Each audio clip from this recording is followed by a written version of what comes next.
Council, please come to order. Everyone, please stand.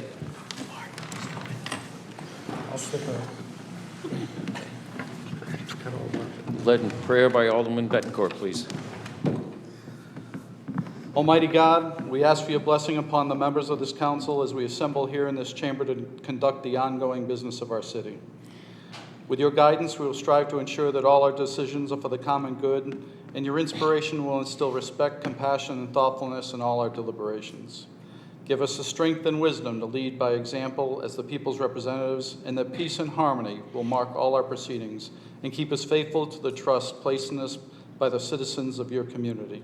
Amen. Amen. Alderman Nash, please lead us in the pledge. I pledge allegiance to the flag of the United States of America and to the republic for which it stands, one nation, under God, indivisible, with liberty and justice for all.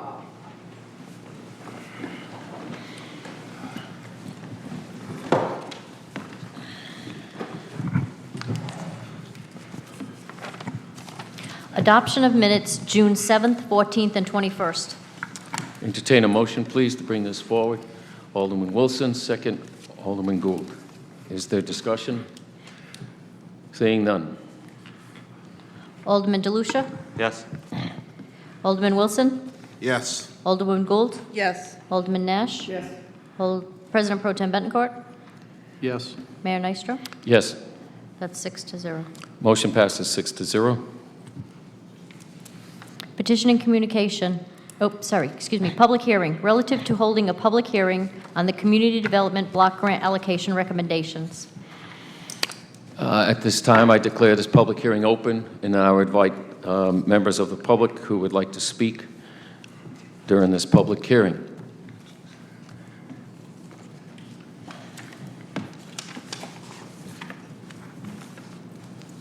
I have a Margaret Sasoloff, Safe Futures. Susla, my apologies.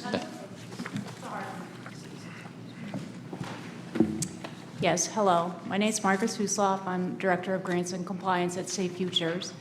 And I'm just here tonight to thank everyone from the City of Norwich who supported us over the years through the CDBG funding. And we are in the funding again for an allocation of $15,000. And that goes to help support our Norwich Counseling Office, which is here in Norwich on Main Street, and also a partnership program with the Norwich Police that we've had for many years, the Violence Advocate Law Enforcement Program. And all our services, Safe Futures, we do serve all of New London County, all 21 towns, and all our services have been operational throughout COVID, including our Norwich office has been open. We've had COVID precautions in place. And our partnership with the police in Norwich, we've actually had to be off-site, but we follow up with every domestic violence incident that the police go out to, and they do a lethality assessment program assessment to see the risk of that person, if they're at risk to be murdered or not through that incident. We have been following up with those by phone. Usually when it's not COVID, we're there in person a lot of times with the police, or we go to the house after the police is there. But we've been doing phone calls, and we hope probably in July we'll be going back into the police department, and hopefully we'll be going back out on calls with them maybe at the end of the summer. It depends on what the situation is with COVID. But we do appreciate the support, and overall, Safe Futures serves 7,000 people in a year, and about a third of those are from the city of Norwich. So our other services include court support services in the courthouse in Norwich. Also, we have 2 on-site programs in Norwich. On Cliff Street, we have a supportive housing program called Katie Blair House, and then Flora O'Neill. Thank you for your support, and we hope to continue our partnership. Thank you. Would anyone else like to speak during this public hearing? Please. Again, please name, address for the public record. Good evening, Sheila Hayes, 382 Laurel Hill Avenue. I want to speak, I'm not opposed, I don't want anyone to take this as I'm opposed to the list that was approved by and recommended by the CDBG committee, but I do want to point out that there are two organizations or two programs that did not receive funding, and one is the Citizen and Police Academy, the other one is Night Flight Basketball. My concern is that one of these programs is focused on the youth, and I don't know what it's going to take for the city to want to invest in our youth and our youth programs. And the Citizen and Police Academy program, I believe it's the pilot program that I participated in, which addressed and helped especially the communities of color and communities from low-income areas of the city, or what you want to call distressed portions of the city, and I believe the mayor also attended those meetings. It was very helpful, and we need to strengthen the community and the policing. And so I ask that in the future, if there are recaptured funds, that those two programs would be considered highly to receive funding from recaptured funds from the CDBG funding in the future.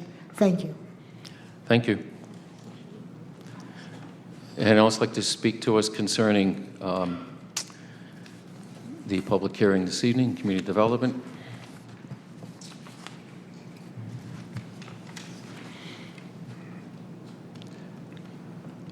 Would any, again, like to address us concerning the items recommended to be funded through the community development program?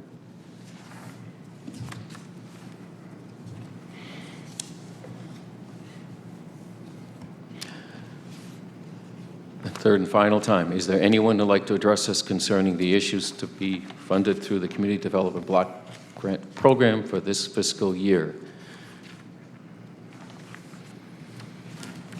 Seeing no one else, then I declare that public hearing closed, and thank you for those who participated. Petitions and communication. City Manager's presentation regarding American Rescue Plan Act.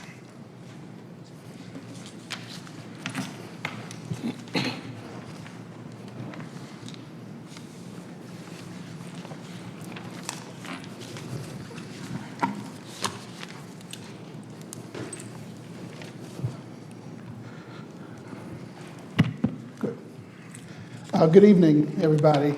I'll try to share my face with the council and the audience tonight. Thank you for coming this evening under kind of adverse weather. We've had some lightning strikes in the area and some fires and whatnot, but luckily it stopped raining before we had our meeting tonight.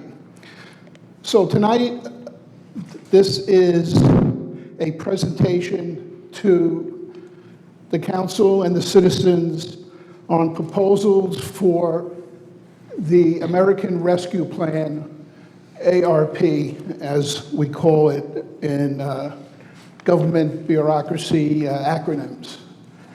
The funds are from the federal government, directly from the U.S. Department of the Treasury, and part of the funding, about $3,500,000, is from the federal government, but through the state, and that's the county portion of our funding.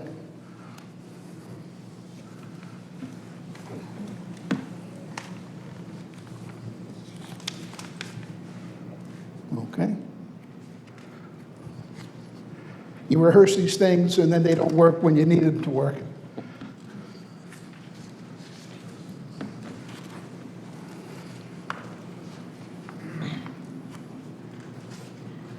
Mike, can you help me here?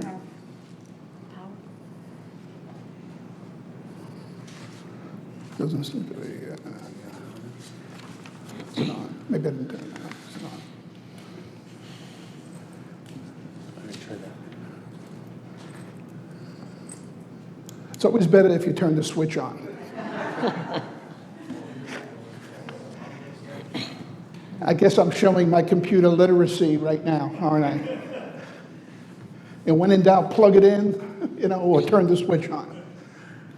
So the American Rescue Plan was passed by Congress on May 11th of 2021.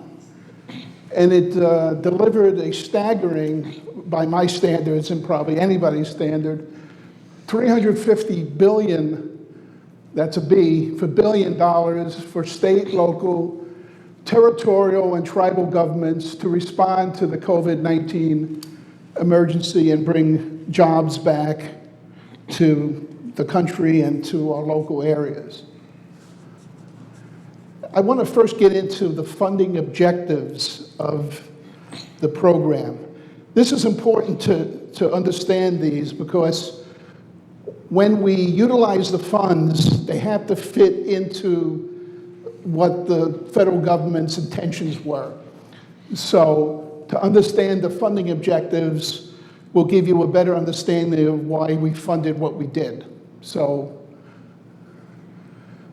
the first one is a pretty obvious one, to support COVID-19 response efforts to continue to decrease the incident.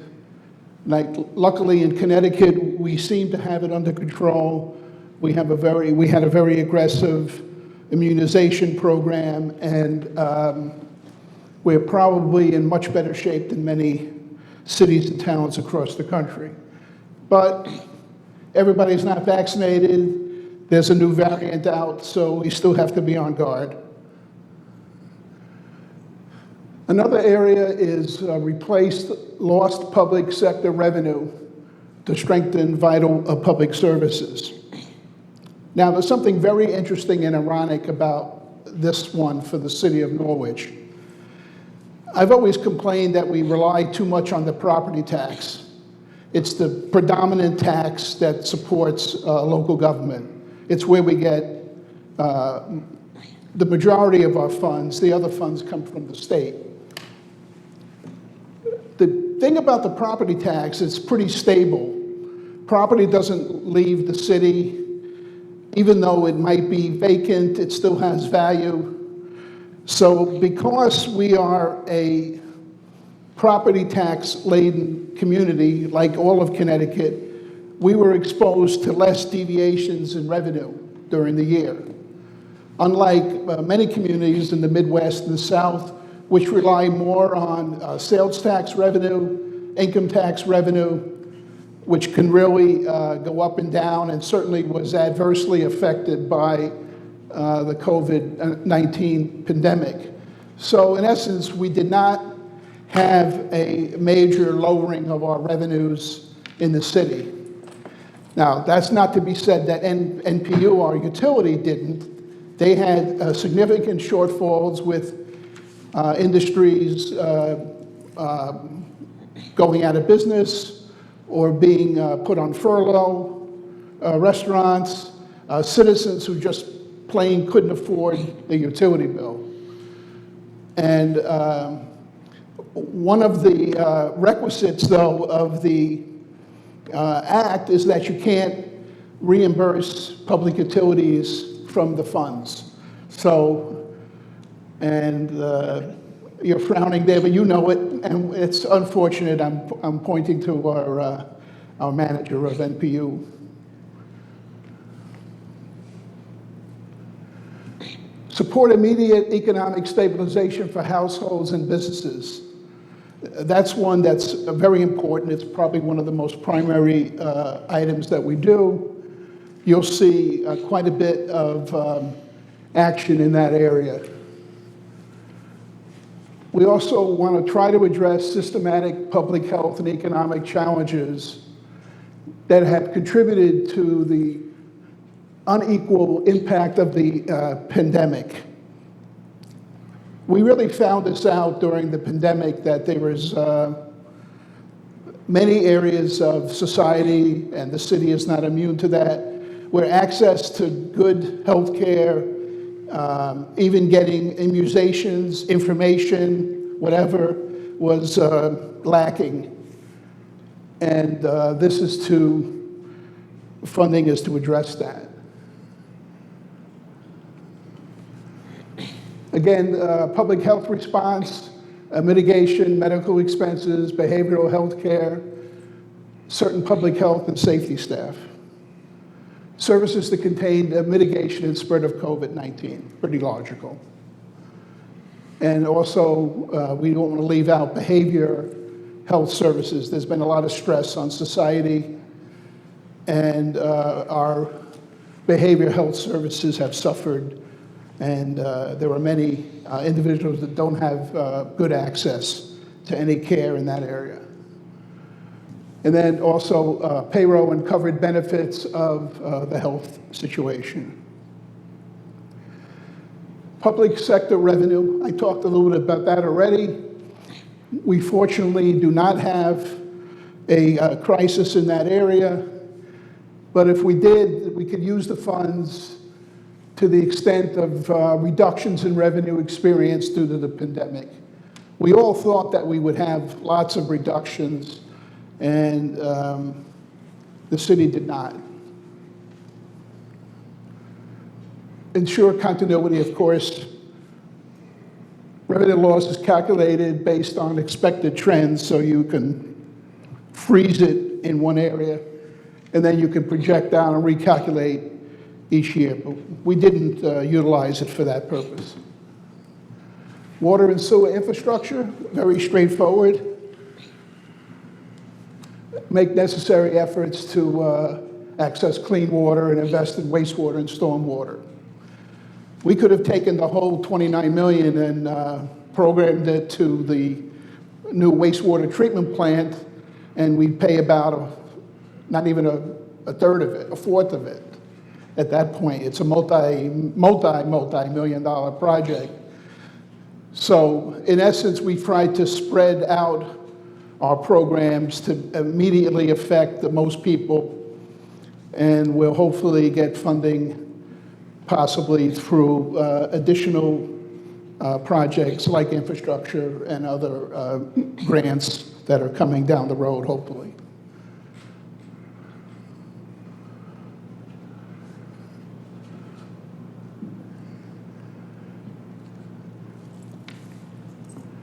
This is a key one for us. We're responding to the economic harm caused to workers, families, small businesses, impacted industries, and the public sector.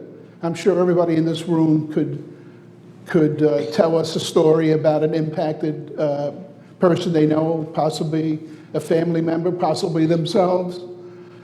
These funds are sorely needed to address that area, to address small businesses, get them on their feet again.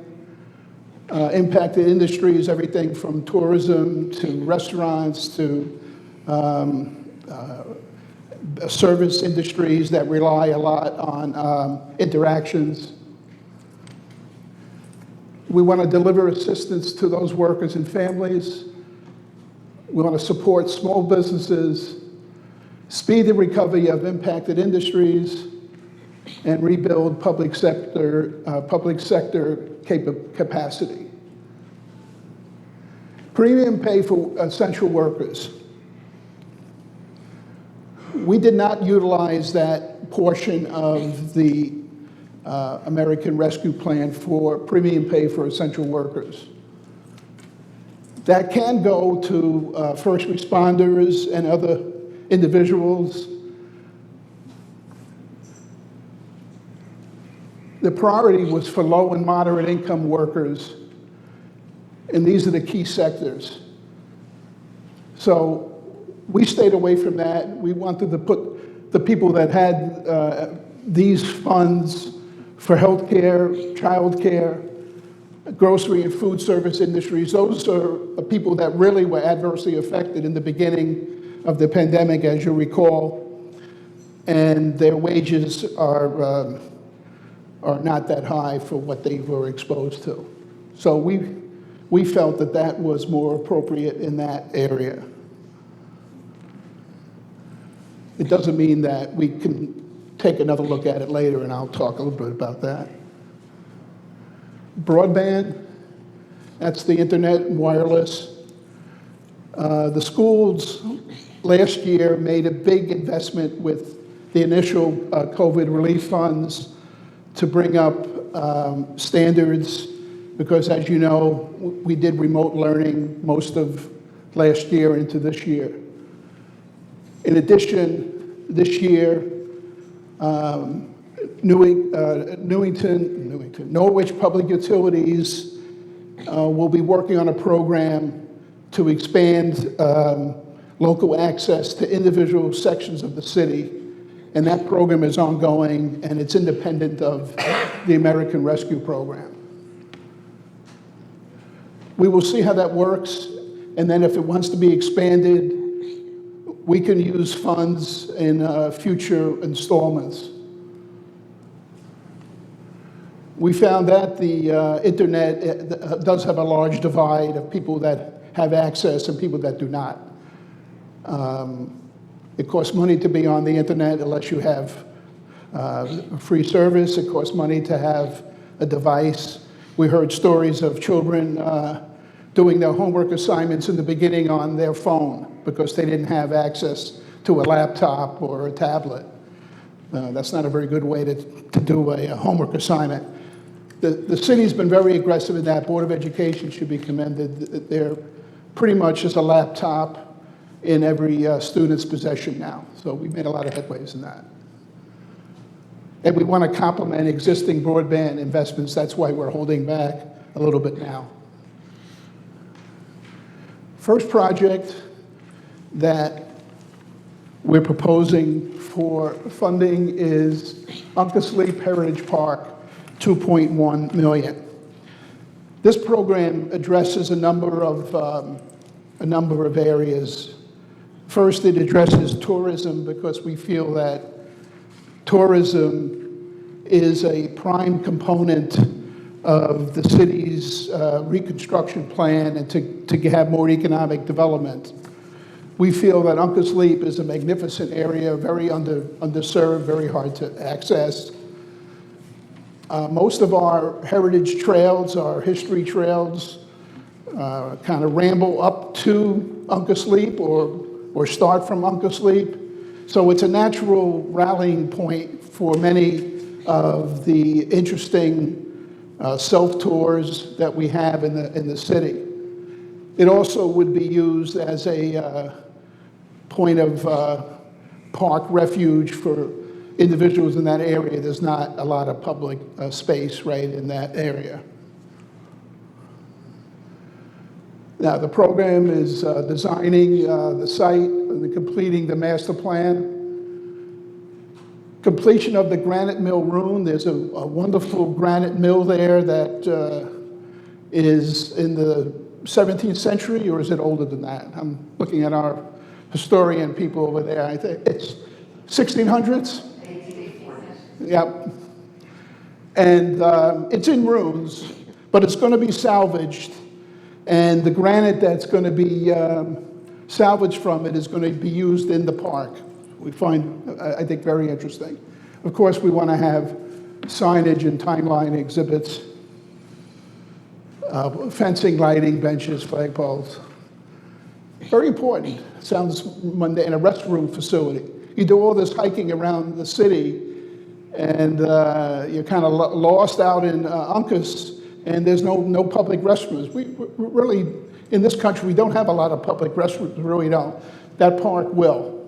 And I think it will kind of go together with the hiking and everything else to be something kind of helpful to the whole. And then the trails and landscaping improvements. This is from the master plan. This is Yantic Street to orient you. That's the river. That's the falls. So you see, it's very unobtrusive, a lot of just pathways.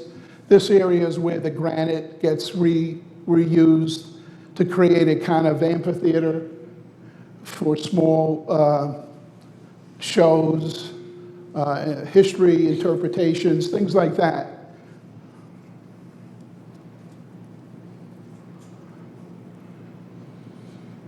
That's the kind of an artist rendition of the granite. You see it goes in steps, and there'd be kind of an area on the bottom. That'd be a focal point. We have a dog there. I'm not sure we're going to allow dogs in there or not. We'll have to.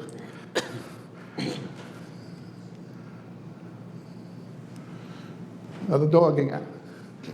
But you can see it's very unobtrusive, very relaxing, and I think a real focal point for part of our history. And what's important, it's part of our history with our neighbors, the Mohegan tribe, which will be very much part of the design and the finishing of the project. So we're very excited to partner with them in the final stages of this. They've been involved previously, and we know they'll be involved to the completion of the project. This is a pretty straightforward infrastructure, water main. This will ensure a quality water supply to Lower Browning Road. It's hard to see. The blue line represents existing, and the red is the expansion. So that's one of the primary functions of the American Rescue Plan, is to provide clean water. Norwich Human Services, we have a person here that's going to spearhead it, putting off her retirement. I'm going to embarrass you again. Putting off her retirement for a little while longer to try to get this program up and going, and I certainly appreciate it. Don't want to embarrass you. I know, but we appreciate it. It's a very important part of the city's effort. It falls into what we were saying earlier about basic needs support. Norwich families include rent, mortgage, utility assistance. That'll certainly be of interest to NPU. They have a lot of hardship budgeting plans now, and hopefully this will be able to fill in the gap a little more. Imagine having an air conditioner but can't even afford to put electricity in it on a day like this. It is a health emergency at certain points, especially for elderly and frail. Health improvements to disenfranchised neighborhoods. We talked about that a little earlier. Mental health system improvements. Employment support, apprentices, job training. Recreation assistance. Now I'm saying possible funding of certain amenities within the city, such as Armstrong tennis courts, Greenville playground, splash pad. These are all concepts that are out there. We haven't finalized anything yet, but those things would be eligible as part of a recovery and providing more opportunities for recreation for underserved. Just breaking out the $2.5 million, $350 to the Recreation Department, the bulk of the money to basic need to support local Norwich families, about $900,000, $175 for employment support, $185 for staffing needs, $250 for health improvements, $250 for mental health system improvements. So you see that the 2.1 goes pretty quickly when you break it down that way. Now we're getting into one that involves the Norwich Community Development Corporation. You'll see a trend here. We tried to partner with agencies and didn't try to recreate the wheel ourselves. This project addresses the plight of small businesses and their ability to try to recover within the downtown and other hamlet areas of the town, such as Greenville, Tadville, Yantic, etc. Code correction and vanilla box program.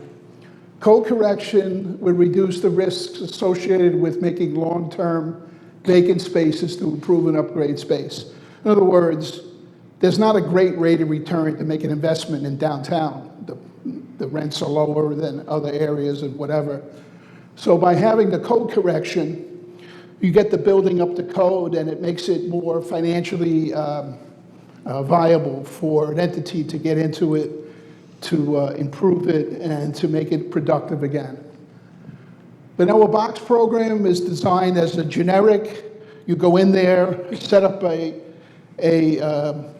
space that's then ready for build out, And again, it helps the small landlords and businesses to enable to get back in the game, so to speak. That's a vanilla box. It's basically an empty space. Notice there's ventilation systems, things in there already, then you can build out what you need. That's another one. That's, again, it has some of the infrastructure already in place that you can just easily complete a build out from that. We're going to add a third vanilla box called the restaurant vanilla box, where we set up some vanilla boxes that are specifically for small mom and pop restaurants. They have a little different need than an office, maybe a ventilation system, things like that, more electrical, whatever. And they really can't afford to do a lot of renovations, but we may be able to get them in much more reasonably. So that program is going to be administered by NCDC, with the town obviously working on it. It is similar to the program of 10 years, which was commonly called the Downtown Bond Program, with $3.5 million. That program ended in April of this year. So we don't have to reinvent the wheel. We're taking components of the program and reinvesting in it, so we don't have to bond it. We can do it directly from the funds. Next, we have a segment of the community that unfortunately has not been funded very well in the past, but serves a very important role in the city's identity, in their soul, so to speak, in intangible things that many people don't realize until they don't have it, like the last year or two. We're going to partnership with the Southeastern Connecticut Cultural Coalition, and they're here tonight. They're going to be the spearhead to administer the program for us. What I found out when I was learning about all the agencies is there's a ton of need in the city, and I really need people to help me determine how to put the money to good use. And I think the coalition is going to be very helpful to us to put the money to good use within the city.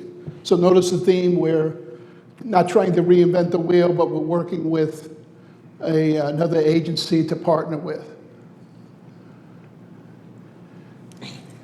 Plan and goals of it: develop arts and culture based on beautification projects.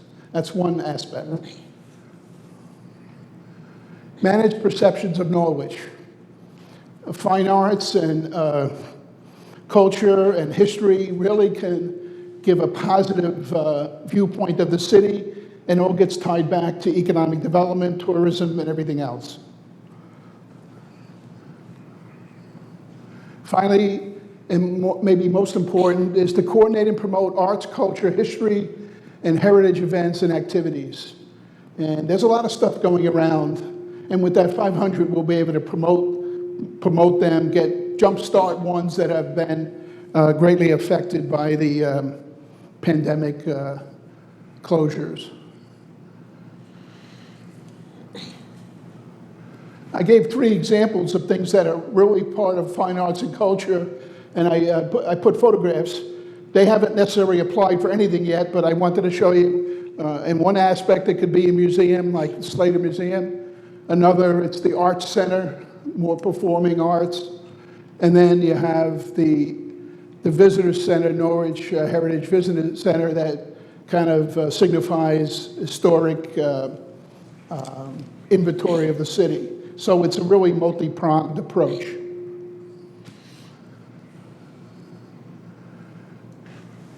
This is another one where we're going to be partnering, hopefully, with another agency. It's the rehabilitation of property that we acquired through property sales. Normally, when we acquire property, after we find that we have no use for it internally within the city, it gets referred, and finally it gets sold to the highest bidder. but in its as-is state. So sometimes you get an improvement, somebody buys the property and improves it. Sometimes they land bank it, hold on to it, so you really get no improvement. All you do is get the back taxes paid, but you get no improvement to the area. This will address that with a partnership with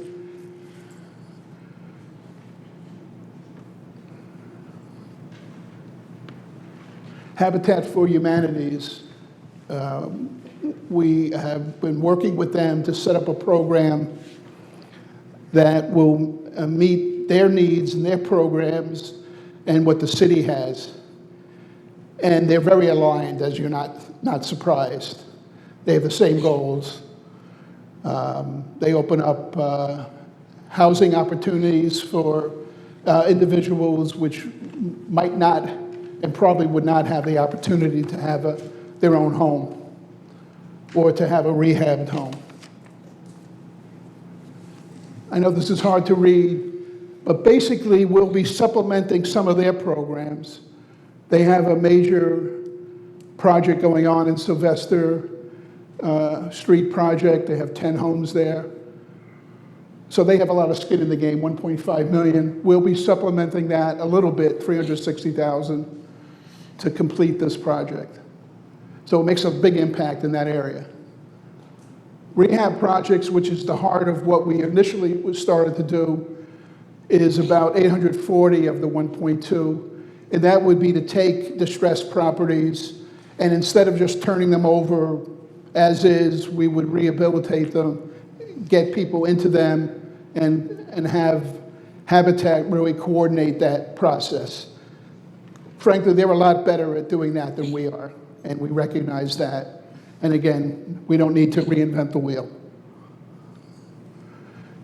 One important thing then, over 30 years, it has a rate of return on investment of about $1 million, which is about 83% of what was put into it.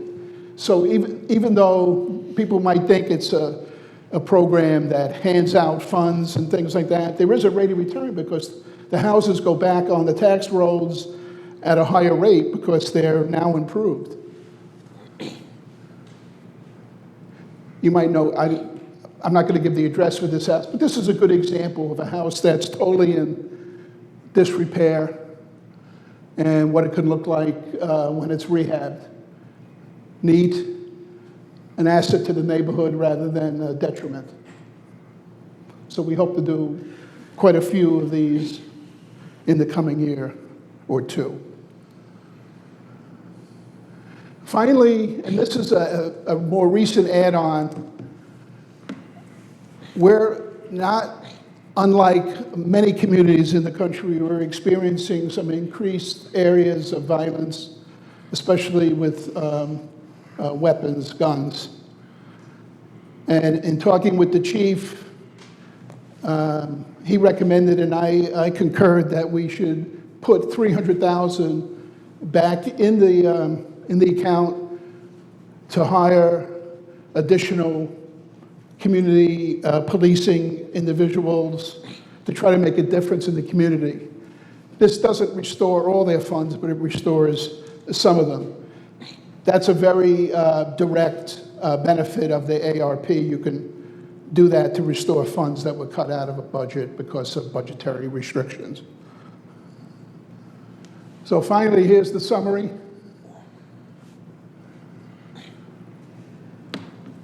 It adds up with the unexpended. It's about $9 million, and there's a balance of $5.4 million. We expect to have projects for that very soon, but we have to go through the vetting process and due diligence. One might be the completion of our dispatch and radio system, very expensive project. We have a grant now, thanks to Congressman Courtney, for $700,000. We're hoping it gets finalized in the next few weeks, I think, I hope.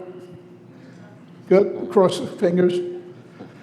And then we want to supplement that with the hardware that goes with it, which is actually making the conversions of all the radios, which is, you can imagine how many handsets we have in the community and base stations and whatnot.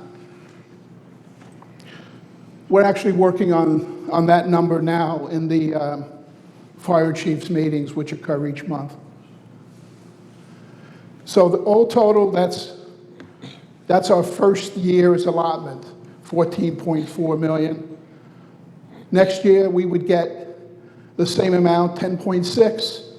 And then what I talked about in the beginning, the county amount of another 3.7 for another 14.4. Some of these programs, if they're successful, will continue. I'll probably recommend to put more money into them. Some will be new, like maybe the fire and police dispatch. And we don't know how things are going to change in the next year, so we want to be flexible. But we wanted to get out there. It's been 3 months. The Congress did something very unique when they sent the money directly to the municipalities. Believe it or not, we have 14.4 million in the bank right now, directly from the federal government. Usually you apply for something, then you get approved. This, we got the money, we spend it, then we get a review at some point. So it's very aggressive. And the reason they did that, they want to put money back into the economy, into restoration. You can't really wait for people that are hurting now. You don't want to wait another 6 months bureaucracy while people are going hungry. So that's why it was designed that way. So with that, I'm complete. This is not an open public hearing tonight, so I regret to say that we can't take input from the public, but I can answer any question from the council now. I would propose that the council take a look at this and come back probably the first meeting in August we'll have a resolution prepared to either support these, amend them, add some items, but we want to get it done quickly so we can get the aid out there as fast as we can. Council technically doesn't have to approve it, but I think when you're spending $14 million, you better have your bosses approve what you're going to spend it on. So we're going to do that, of course. And we want to hear from the public. That's why we announced it, and I'm very grateful that we have a good turnout in very bad weather. And that's my presentation. Mayor? First, I want to extend my thanks to you, John, and some of the department heads who are here as well, because you participated in the meetings as this was being put together, as well as the people from the private sector. You're here as well tonight. Your presence is valued. And at this point, I'd like to then see if there's any questions of council members. Alderman Wilson. Good evening. My biggest question, I think, is I know that you're looking at possibly bringing a resolution, of course, forward to the council in the first meeting of August. Have you thought of, beyond just that conversation of individuals having an input, because it's a resolution on the agenda, possibly hosting, with it being unique that this is a large amount of money that is going to impact our community, some type of open forums to go to individuals in the community to have an input on their thoughts, to better explain this to them.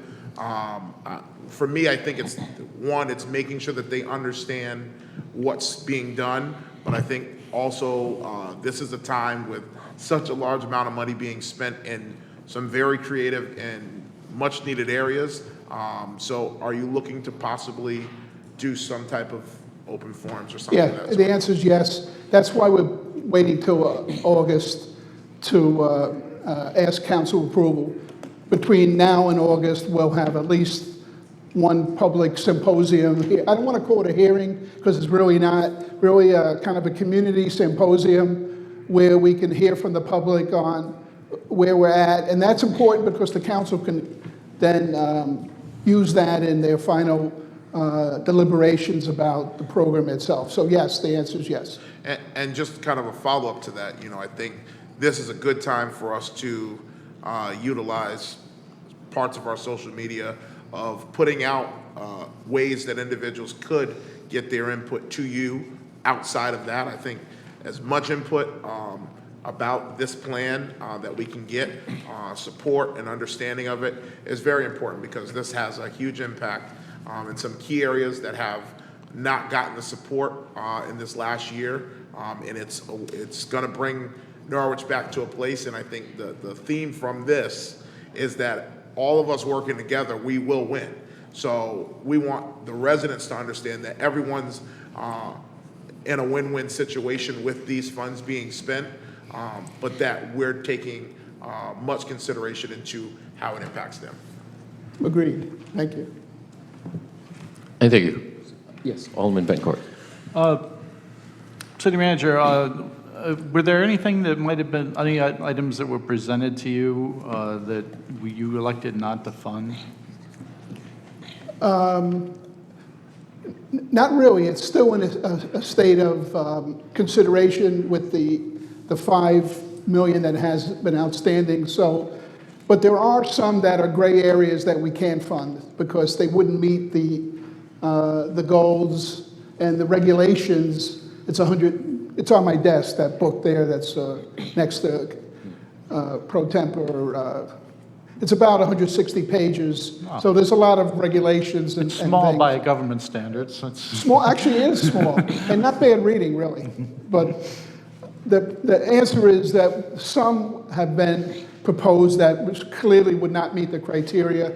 Others meet the criteria, but we had to see what the funding would be first as far as how we would expend this.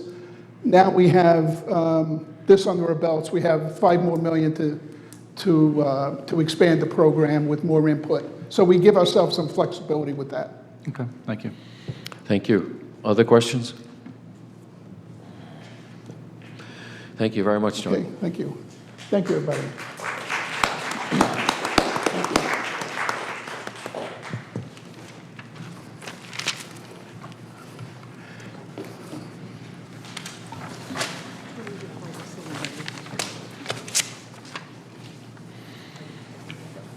Thank you. I'm just going to get a napkin here.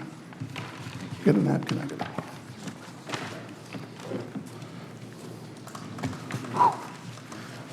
Yeah. Okay. It's. No, it's.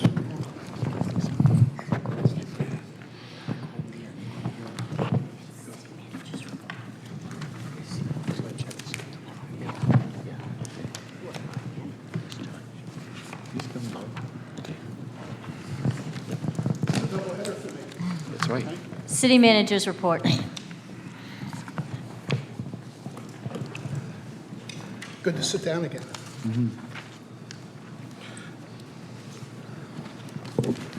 This is the city manager's report for July 6th, 2021. Meetings attended included state representatives and legislators, Southeastern Council of Governments, Connecticut Interlocal Risk Management Agency, investment meeting, NPU City Coordination meeting, NCDC Board meeting, and Harbor Management Commission.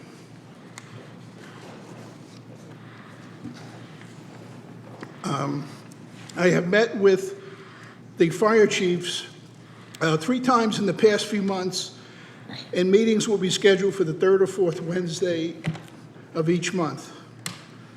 We are currently discussing the dispatch and radio projects, which I will report to public safety and then forward that information to the council. City staff, bond counsel, financial investment advisors, and I presented a public informational on the analysis of the city's pension funding obligation on June 29th in council chambers. The informational session on pension obligation bonds, presentation slides, and frequently asked questions is available on the city's website under the finance webpage, norwichconnecticut.org/POB. Ordinances will be coming back to the council for consideration in August. July tax bills are now due and payments can be paid until August 2nd, 2021 without interest. The tax office is open Monday through Friday and no appointment is needed. Payments can be made in person, online, through the mail, or any Norwich People's United Bank. As a side note on that, we did find that people utilized online and the banking system a lot more when we didn't have Monday through Friday payment in person. So we hope that people continue that. I think it's better for them and it's easier for everybody all around. Mohegan Park Beach opened on June 24th, has been busy on the hotter days, which has been every other week, it seems. The Recreation Department is still taking registration for youth swim lessons and summer day camp. All the programs and activities start July 6th, today, which includes karate, tumbling, basketball, flag football, tennis clinics, along with fishing and fencing. Park and playgrounds are very busy and being used daily by the community. Norwich Youth and Family Services has enrolled 120 youth into summer jobs in Connecticut Youth Employment Program. This will give them a sound foundation in workplace skills while helping local businesses.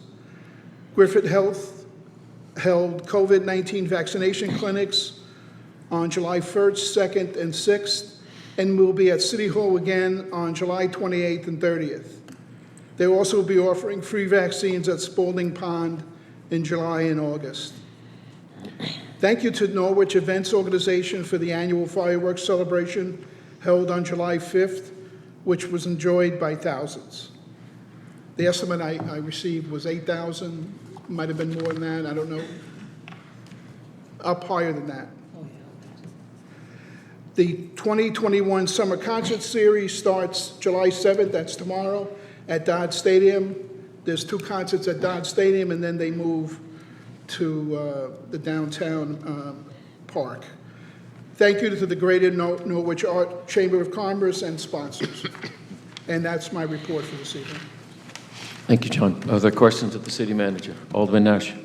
Yeah, I just want to, it's not really a question, it's more of a comment to the chief of police. I attended the fireworks, and there were a lot more than 8,000 people down there.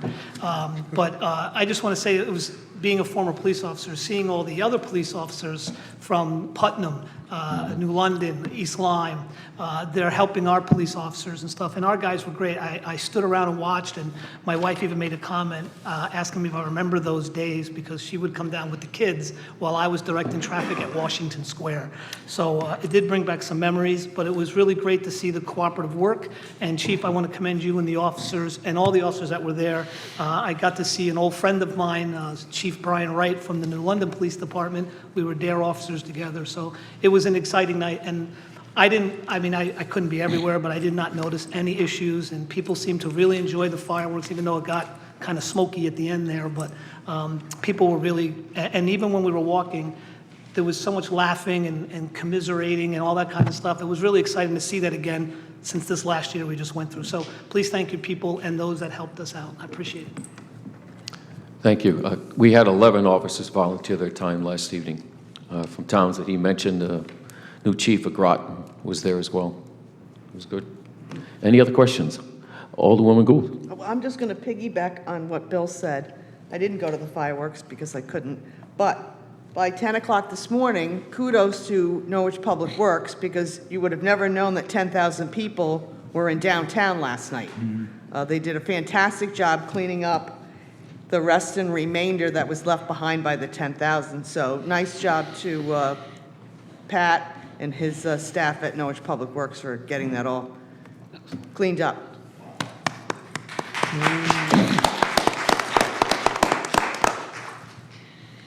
Thank you. Alderman Wilson. I just, again, giving kudos to all that helped with the fireworks. I think one of the things that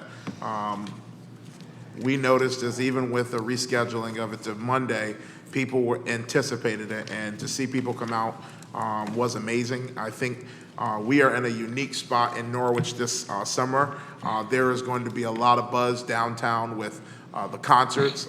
If you haven't had a chance yet, making it over to Jenkins Park, night flight basketball all week long. You will see some of the most amazing high schoolers, middle schoolers, and adults playing basketball. So make your way over there throughout the week. They have amazing things going on. But to Leanne and her departments and the rec department, getting things up and going at the pond as well as summer camp, we've got a lot to be proud of and happy about after the year we went through, and to see families and residents from the city and outside of the city taking advantage of what we're doing here in the community is a testament that although things are still making their way back, we are doing our part to make Norwich still on the map and people wanting to come here and be a part of it. So I want to give a kudos to all of the departments and individuals making Norwich a vibrant place this summer. And then I want to give a special kudos to Leanne's office with the Summer Youth Employment.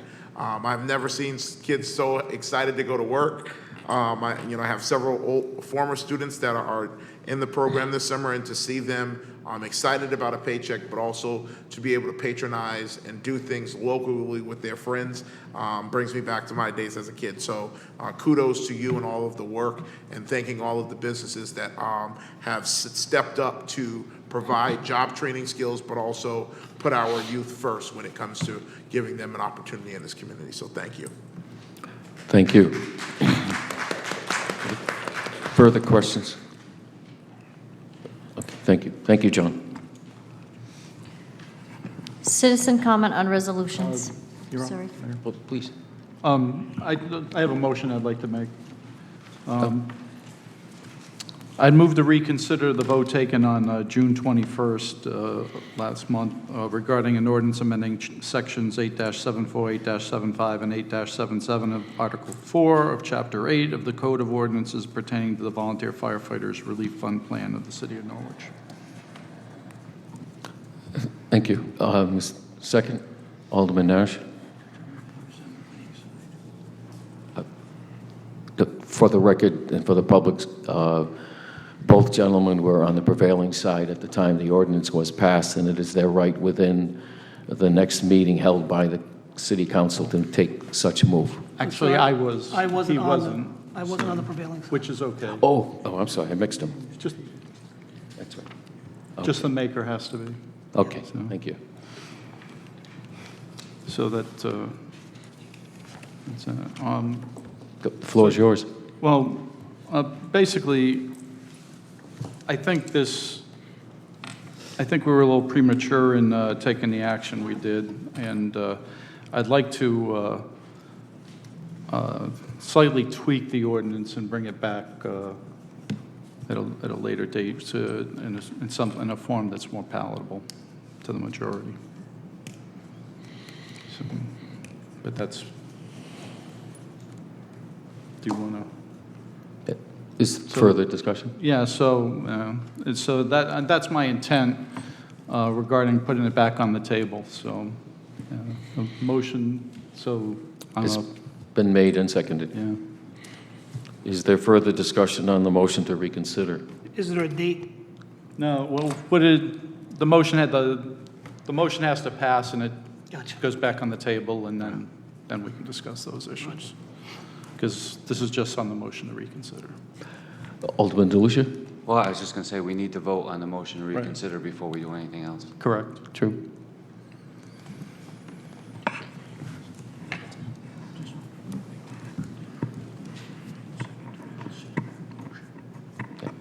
For the public record, the motion is to move to reconsider the previous vote on the date that was cited by the maker of the motion, which was the 21st. He was on the prevailing side.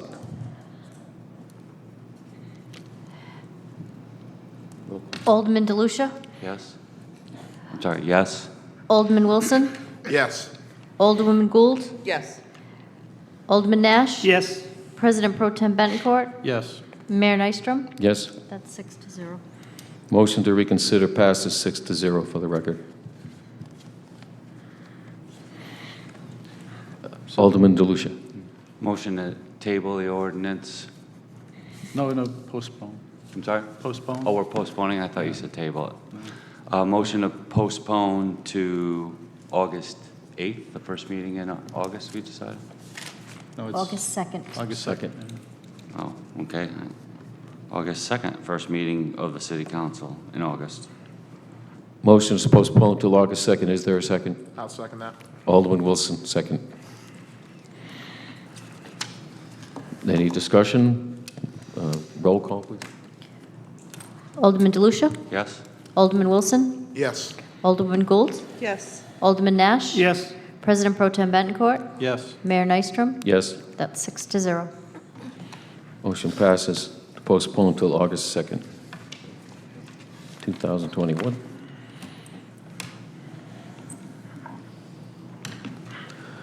Alderman Nash. Mr. Mayor, while we're at it, I would like to move to reconsider the vote on June 21st for the ordinance establishing the position of Director of Fire Service to be codified as Section 8-12 of Chapter 8 of the Norwich Code of Ordinances, and to set a responsibilities of the requirements and respect for the position.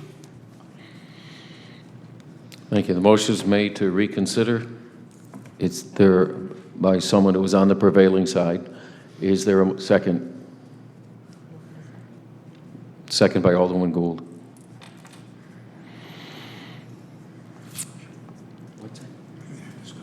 Yeah. Is there discussion? Alderman DeLucia.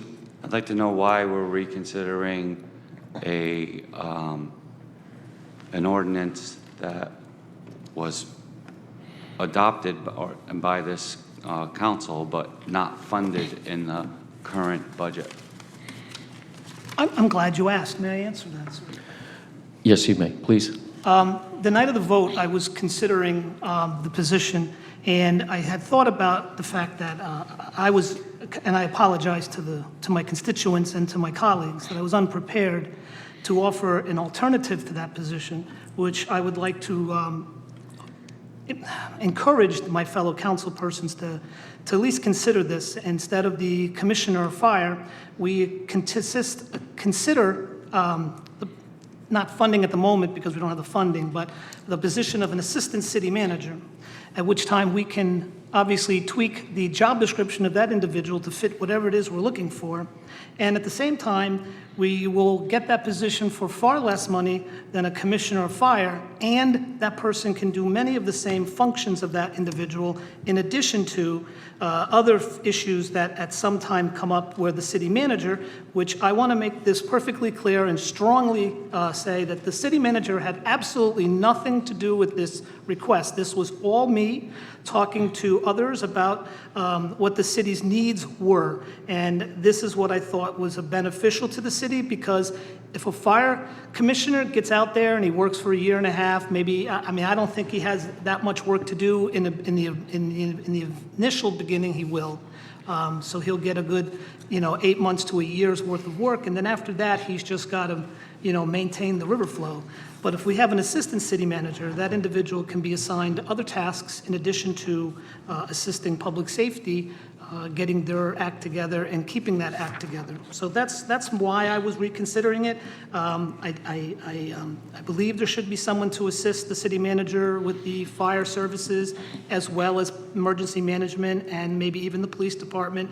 But I think the person will not have enough work to keep him busy for 40 hours a week after about a good year. And this would be an opportunity for some young, hard-charging individual to come on our city and get the work done and assist the city manager and other city department heads. That was my thought process. Thank you. I still have the floor. Yes, you do. Thank you. Thank you, Alderman Nash. It's my understanding, and the city manager can comment to make sure I understand correctly, we already have an assistant city manager position in the city of Norwich. We choose not to fund it. It has not been funded for quite some time, longer than I've been on the council. Matter of fact, the city manager does not even put it in his proposed budget. It's been unfunded because it's been unfunded for so long. But I don't think that we need to change an ordinance that created a specific job to do a specific task in order to, or essentially change it or create a position, change it to create a position that already exists in the city of Norwich. So I understand what Alderman Nash is getting at. I don't agree with the process. And to the point that a director of fire services may only have 1 to 2 to maybe 3 years worth of work if they are effective and if all of the stakeholders are going to buy in, the position is still unfunded. So it'll be a year delay before that 1 to 2 to 3 year process even starts. So we're predicting 2 council terms down the road what might happen if 8 moving parts all come together in the right way. Like I said, I get what Alderman Nash is trying to accomplish. I don't believe that it correctly addresses the issue at hand, which all of the members of the Public Safety Committee spoke very vehemently and very passionately about the need for the ordinance and creating the position as it was outlined, as it is described in the study. So I don't agree with the process that we're trying to do here, and I don't agree with what the end result is predicted to be. Thank you, sir. Is there further discussion on the motion to reconsider?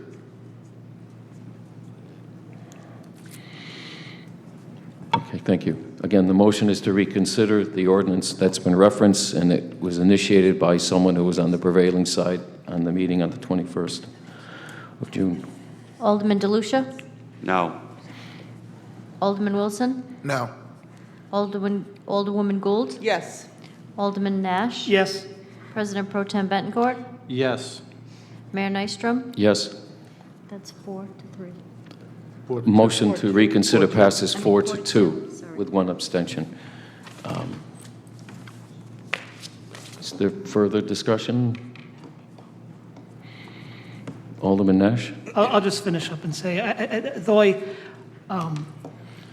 for 12 years, I've been pushing for a commission or a committee or somebody to monitor or assist the city council in monitoring the volunteers and the paid fire departments, and I feel that it would be a benefit to the city all the way into the future. I just believe at this point that the position could be better utilized if we bring back the assistant city manager. And the reason I even brought this in, Alderman DeLucia, was because when I checked with corporate counsel, because we haven't funded the position so long, it has to be brought back as an ordinance and brought back for public hearing because it's not been funded. And the city manager has not asked for it. So that's why I want to make it clear that this was not brought by the city manager to me. I brought this to the city manager. And I just remember back when we did have an assistant city manager, I just feel that there was a little more, and I'm not taking anything away from City Manager Solomon. He's an amazing individual. He works his butt off every day. Even during the pandemic, he worked hard. I just think that he has an executive assistant, and she's amazing. She knows all the players. She does a great job for him, but it's far from assistant city manager position. I just believe the assistant city manager can do all the things we need from the commissioner, yet still be available for the assistant city manager when his plate becomes overfull to scrape some things off and ask that person to handle it. That's it. Thank you. Thank you. Is there further discussion? The ordinance is before the council at this time. What is the will of the council?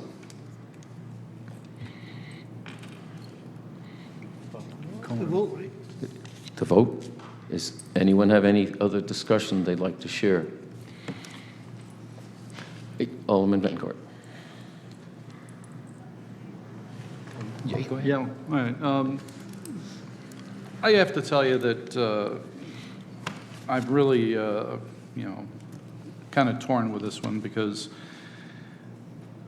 I agree with putting it back on the table. I have a difficult time in saying that it's, not worthy.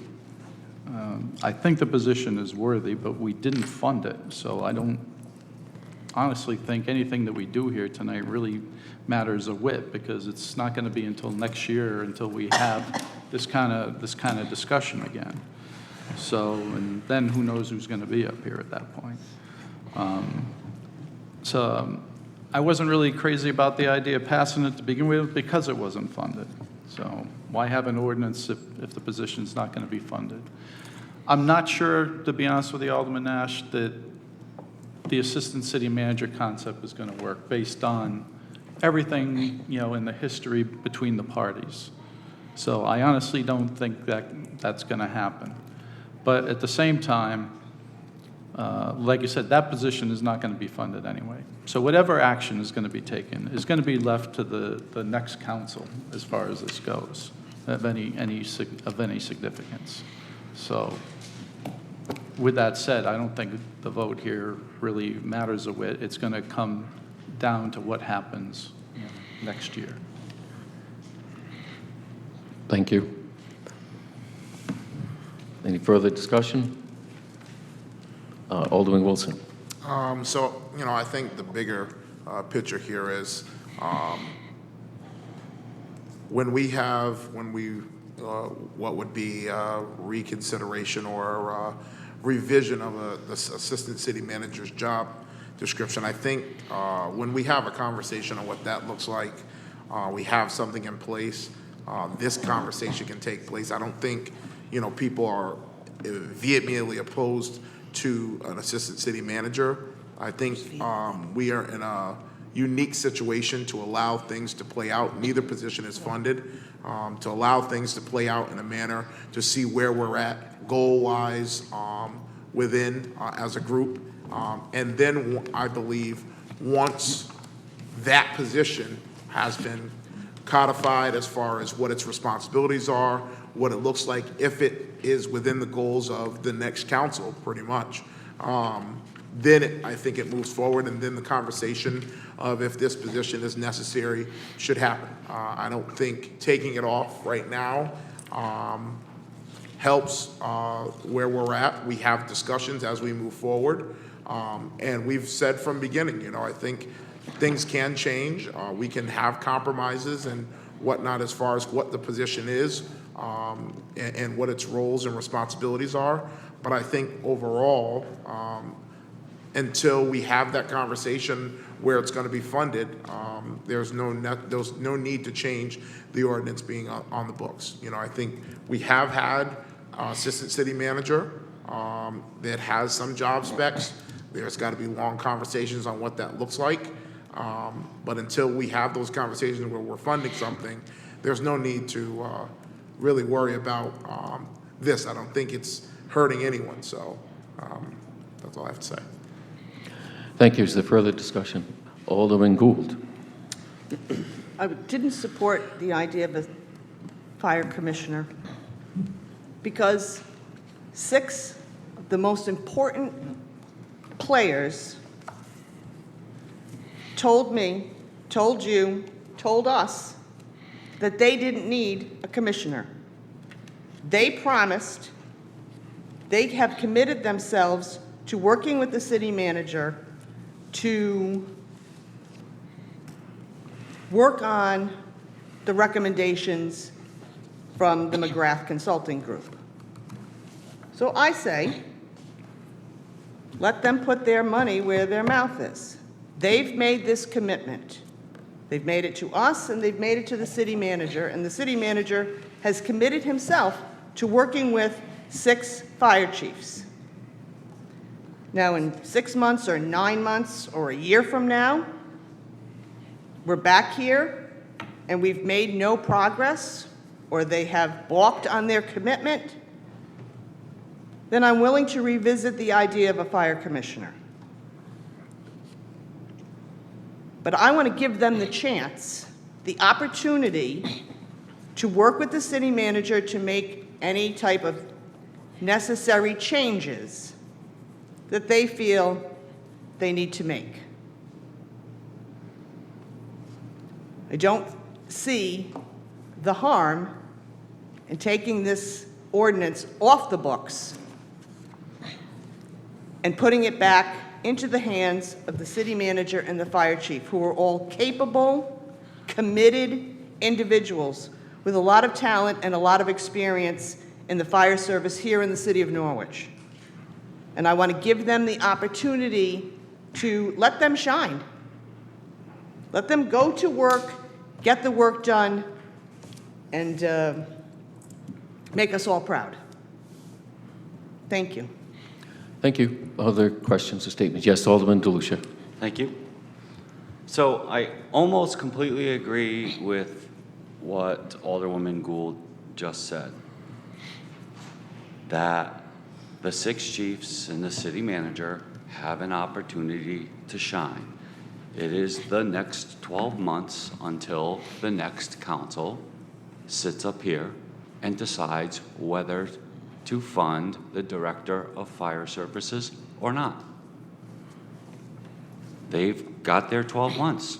And in spite of what people might think, I hope that they're successful. But we said, members of this council said, all 3 members of the Public Safety Committee said repeatedly, passionately, that there needed to be accountability and there needed to be one person that was going to hold the fire service to that accountability. We talk about there being no harm. There is no harm in leaving this position as we created it, waiting in the wings, unfunded because of things that were out of our control for the next 12 months, or at least call it 11 months, and let the chiefs and the city manager show us what they can do. But to unravel everything that we have been talking about for the last 6 months and finally accomplished, and have to start over with this entire emotionally charged argument and debate and process all over again 12 months from now is a waste of valuable time, valuable resources, and frankly puts the accountability for public safety second to the wranglings and the debate that happens on the floor of the council. There is no reason for the next council to have to go through what this council just went through. There is no reason for the next members, or I should say the members of the next Public Safety Committee, to go through what we just went through. If we don't see the results and the accountability that we are expecting. The ordinance passed, the position is created, it is unfunded for a year, leave it alone, let the chiefs show us what they can do, and if that does not meet the expectations of the Public Safety Committee and of this council and of the residents of the city of Norwich, then the position is there and all it needs to be is funded and the marching orders, so euphemism for the expectations of the council enacted. Thank you. Thank you, sir. Is there further discussion? Alderman Wilson. I think, the point is, you've got 2 options. And I think leaving it there, quite frankly, you have the option of this ordinance, or we already have a draft or an older version of an assistant city manager job description. So you have 2 options, and as this process plays out, there's no need to start this part of the process over again. If we get to that point, come budget season next year, you've got 2 options of 2 ways to go. And it gives this council or the next council the opportunity to choose and not have to start this entire process over, but it also gives us a middle ground of negotiation. And I think that's the other part here. We're not talking, there's no need to talk about funding, there's no need to talk about salary. All those discussions are gonna happen with the next council, are gonna happen with the city manager when we get to that point. At this point, I think it's right to leave both options on the table. And if the next council, be it May, decides to go forward with either one, they have the option of either or a middle ground negotiation between the two. So there are options here that allow us to go in whatever direction is best for the city with the next council sitting up here. And I think at this point, that's all you're doing is this gives the next council options. We don't have the funding to fund the position this fiscal year, and we're not going to fund it. And whatever the next council, be it may, decide, they will choose which direction to go. And they have two options without having going through all of the procedural things that this council has had to do. They have a way to negotiate a middle ground with a job description and all of those things. So let's not waste the time of the next council to go through this process and allow them the process of working with the chiefs on where they find things may be needed as far as a middle ground. But also, if the chiefs are successful, we have the option of going assistant city manager. It's there. It's just not been funded in a while. So this gives us multiple options on which direction the next council wants to go in. Because this council sitting up here is not going to decide what happens as far as funding. It's going to be whoever sits up here after November 2021 or December 2021 that decides what happens. They've got the time to do whatever their goals are set to be. And if we are in a good place, we don't have to have this conversation. But options are a good thing. I think the problem we've had for so long, beyond just the fire services, setting goals and merits and having a plan if things don't go the way that they're supposed to. This gives whoever sits up here, whoever's in charge, options as to what direction they want to see the city going. And I think it allows them to build goals, have a discussion as to what we have as far as salaries and all of those things, but it's a bigger discussion. It gives us as a council, depending on whoever's up here, an opportunity also to research all of those nuances to see what works best for the city of Norwich. So options aren't a bad thing. Nothing's being funded. We have an opportunity to do both. I like this assistant city manager idea, but I think having options and allowing the next group to pick it, I think it's up to them, and not making them go through this process again is the bigger picture. So thank you. Thank you. Alderman Betcourt.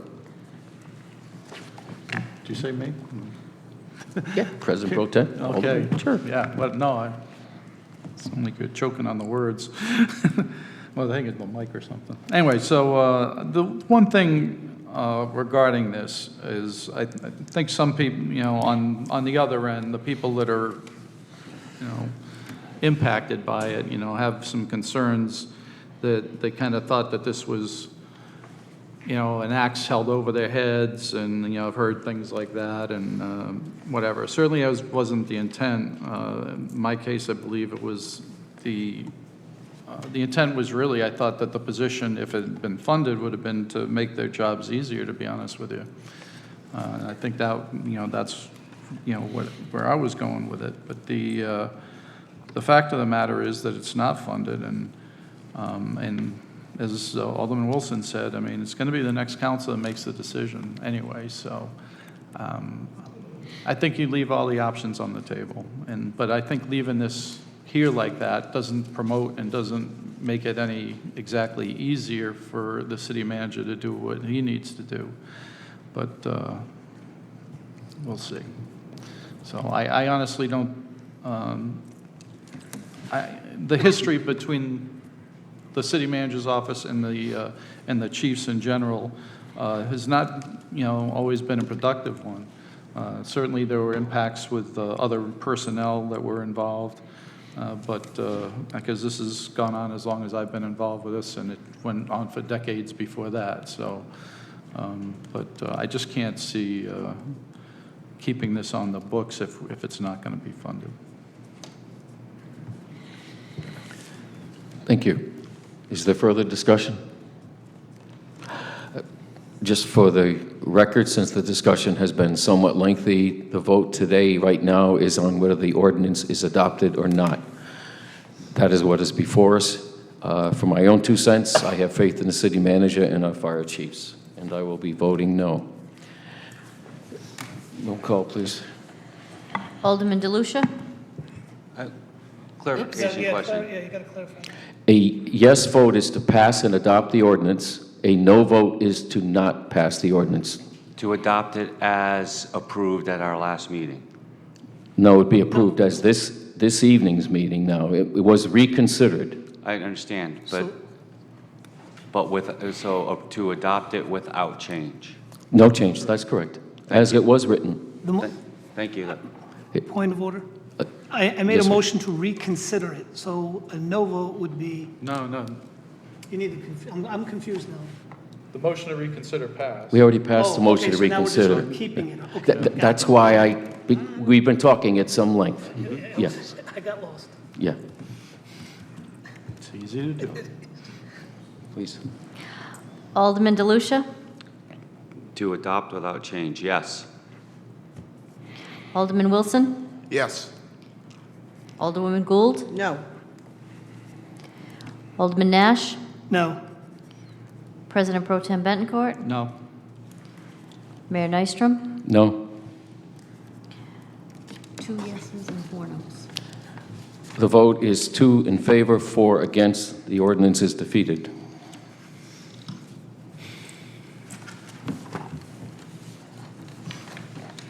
Citizen comment on resolutions. I declare citizen comment on resolutions to be open at this time on the 3 resolutions listed this evening. The first person listed to speak is Mr. Brian Kobolars.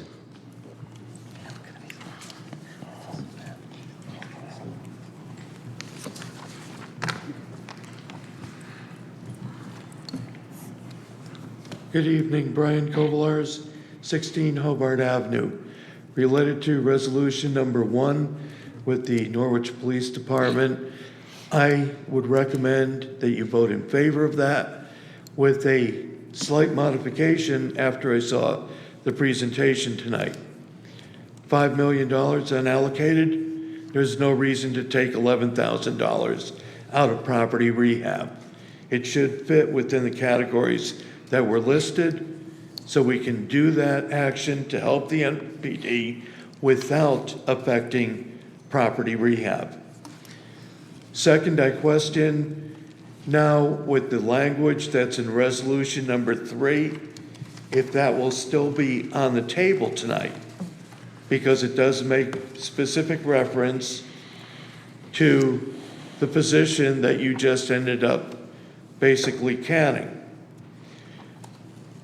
Originally, I was coming here tonight to speak on, again, the use of one-word amalgamation. Tensive verb means to unify.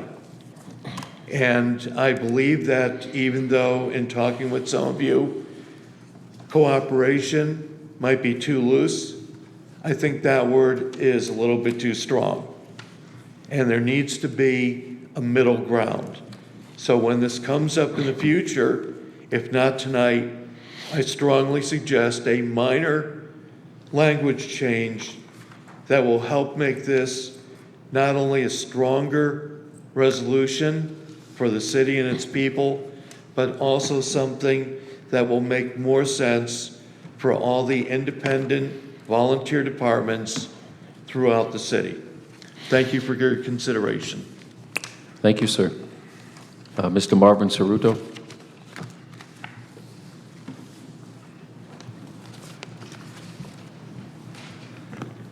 Marvin Cerruto, 100 Star Street, United States of America, Norwich, Connecticut. The home of a fantastic celebration last night, I thank you.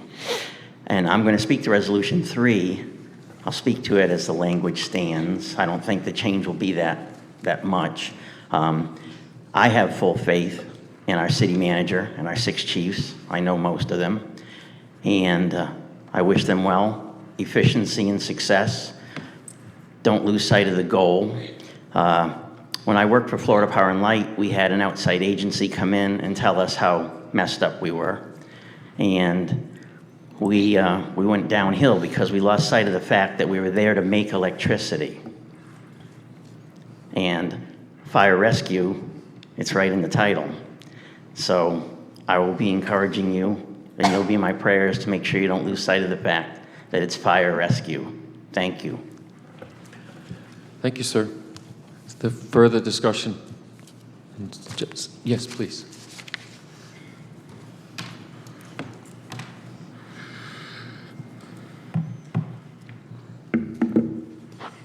Sheila Hayes, 382 Laurel Hill Avenue. I spoke earlier on the public hearing, and I want to speak to ordinance number 1, which again, and I actually like what Mr. Kovalars recommended, that money be taken, since there's $5 million, I believe the city manager mentioned, that there's money that could be allocated from the American Rescue Plan. And that would also then allow for the youth program to be funded. That is the problem I'm having with ordinance 1. You're willing to fund 2 programs that I am passionate about, but you're only willing to fund one of those programs, and you're not willing to invest in the youth. And this has to stop. So that I'm asking you either to amend ordinance number 1, table it, come back with something that funds number 1, the police, Citizen Police Academy, as well as the youth initiative. So I'd appreciate that. Obviously, I support resolution number 2. I stated that earlier in the public hearing. With resolution number 3, with the fire study, based on the actions that have been taken, and I will say to you, I am dismayed at the actions that have been taken to remove an option that has been put on the table, and that's all it was an option. As Alderman DeLucia stated, I too will have as much faith as the fire chiefs and the city manager put forth in good faith effort to address the issues of the fire study, but you may want to then amend resolution number 3, because we're now eliminating that fire department, that fire chief position out. You have taken away your accountability measure that was put in place, that could have been put in place very easily next year. So I suggest that you look at resolution number 3 and you put some teeth in it, because I'm not that trusting. I've been in this city too long, and I am just not that trusting, ladies and gentlemen. Thank you. Is there further discussion on citizen comment on the resolutions?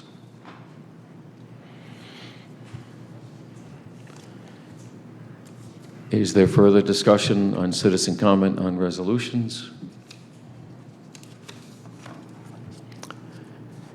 Is there further discussion on citizen comment on resolutions? Seeing there's no further discussion, I declare that closed. Thank you all.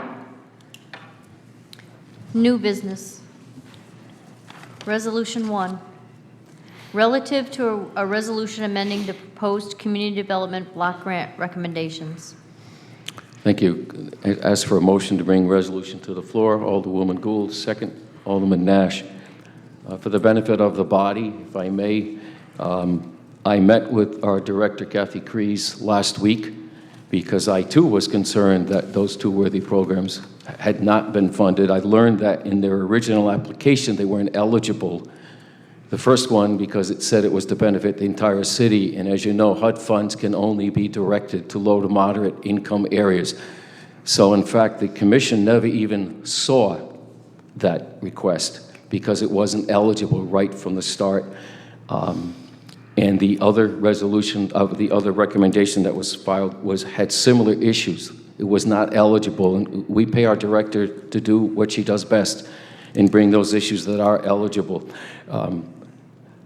I then got on the phone with our chief of police, with Kathy Crees, and we found a way to rewrite that request. That's what this resolution is tonight, asking that it be funded. It is not my intent to withdraw. It is my intent that we vote on it. I will also tell you that it's my intent in the fall, because our director told us about recaptured fund opportunities, and we worked out a way through scholarships to fund Night Flight going forward, and it's my intent to pull that forward and bring it before this council to act on that. They're great programs. I've attended these programs. They're very worthy, and I appreciate their strong advocacy here and from you, Ms. Hayes, but we will take care of that one as well. But tonight, what is before us is the Police Academy, and it now complies with HUD regulations. That's my explanation why it's here, and I invite other comments or questions. Alderman Wilson. Could I have the police chief come to the podium, please? So kind of one of the things that I've been doing is making sure the public understands what we are funding. And, you know, I think for the Citizens Police Academy, it has a larger impact than most realize. I've dealt with and been a part of these before, but I wanted the police chief to have the opportunity to explain what the funding would allow them to do, so that people understand what the funds are going to. Absolutely, Alderman. It's a program, it's a miniaturized police academy in which citizens come in who are either supporters or not supporters of the police department. We actually prefer a mix, to be honest with you. That really gets some nice dialogues going. It's full transparency. You go through use of force, you go through policies, you go through the equipment we're used with, scenario-based training. All these classes, it's an 8 to 10 week program, and each week is a learning point. And the few classes I sat in on, it's supposed to go from, I think, 7 to 9, 10 o'clock routinely, 10:30. You know, we had to kick people out sometimes. It was just like, hey, we got to go. It's a very, very good program. It gives people an opportunity to peel the curtain back to see the police department's operations. It also builds a great network of friendship with the community and the police officers, because we have a better understanding. Sometimes people, why do you guys do this, or why is this done? And then people understand that where the officers are coming from. It's a great program. We did it years ago, and now we're going to try using the CDBG funding as a funding stream moving forward, because it's proven to be a great, great program, and it just breaks down those barriers and builds community relations even more. So, you know, as we move forward, we'd like to expand it into youth. Keeping in mind we have to, you know, live in the low moderate neighborhoods, but that's where we're trying to build relationships. So it actually works out well. I want to thank the mayor, Kathy Crees, the director, for kind of pulling us out of the fire, because it is an important program, especially for the people who've been through it. It's worth its weight in gold. Thank you. That's question one. I think you started to answer the second question, which I think for me is the bigger concern or hope, is the evolution to a youth component. I think that's one of the areas I would like to see, and hopefully blostered with the Citizens Academy. So as this grows, is there a hope to have kind of more one geared towards young people? Yeah, well, when we were doing them back probably about 15, 20, probably, 25, 30 years ago now, the model was 3 adults and 1 youth. And we'd look to bring that youth academy back, especially partnering with the middle schools or early in the NFA. We don't want to get them, that middle school seems to be the sweet spot where it worked out the best. And then my last question would be, what are your, so knowing it's got to be low to moderate and whatnot, what are your recruitment techniques to make sure that we get a good blend of the community? Well, for these pilots, we're going to actively recruit. You're going to use social media. Rose City United, the grassroots startup that we kind of sprung out of community policing, and the protests from the last year will probably be our nexus into that to get the next group.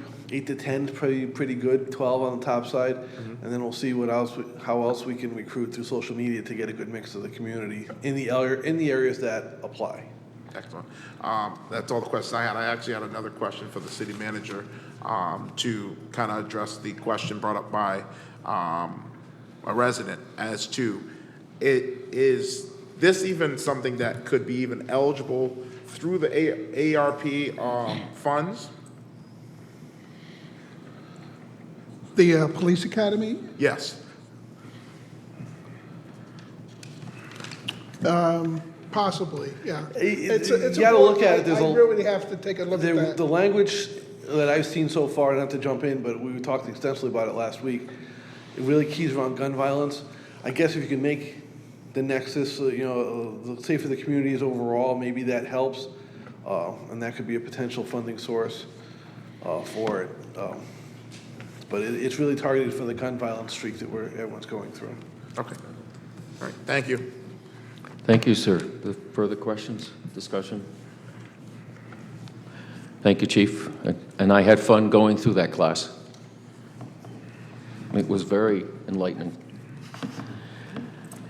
Okay, the motion before us is Resolution 1.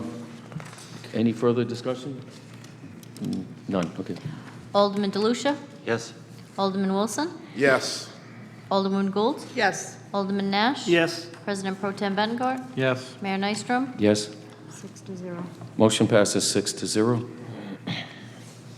Number 2, relative to a resolution on the Community Development Block Grant Allocation Recommendation for program year 2021.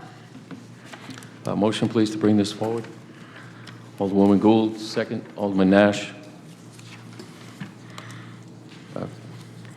Just for the record, based on the passage of the previous resolution, the total sum fund listed here for property rehab code compliance of $273,412. You should subtract the amount of $10,936.70 from that to get the remaining balance.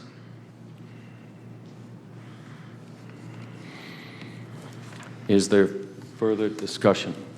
Yes, Alderman Wilson. I think, the only thing that I will say, of course, supporting this, of course, holding our piece that in the fall with other recaptured funds, we do continue to help the Night Flight Basketball League. I would say they have been a bright star in this community, even through COVID, to watch young people have the opportunity to play basketball, and adults, the girls' leagues, I mean, everything. To watch that grow, I mean, the crowds over there, the buzz that it has created has made a vibrant scene in that community, and I'm excited to see it continuing to grow. I think it's imperative that we invest in a program like that as Norwich Public Schools looks to bring sports back. We are giving our kids options, avenues to keep safe, keep out of trouble, but most importantly, continuing developing their skills. And they have some phenomenal coaches and individuals that they are partnering with. They've done amazing things as far as the community. So I want to see us continue to bring things forward. And again, it's great to see new applicants coming in to do things that make our community a better place. So I'm hoping in the fall we can do our part to support the efforts that they've really helped this community with over the last 2 years. Thank you. Any further comments? Roll call, please. Alderman DeLucia? Yes? Alderman Wilson? Yes. Alderman Gould? Yes. Alderman Nash? Yes. President Pro Tem Bettencourt? Yes. Mayor Nystrom? Yes, That's 6-0. motion passes 6-0. Number 3, relative to a resolution regarding fire chiefs meetings. Motion, please, to bring this on the floor. Alderman Bettencourt? Is there a second? Alderman Nash? Is there discussion? Yes, Alderman Bettencourt. There were a few things that came up. I think I could probably just make the changes now and do that. So in respect to the second whereas, I would motion to amend the resolution to strike an amalgamation and substitute the word all. I'm sorry, repeat that? Strike the words "an amalgamation" and replace it with the word "all." All. Strike the third paragraph, the third whereas, in total. And in the last, be it also resolved, in the third line from the bottom where it says shall be provided to the city council, strike city council and replace with public safety committee.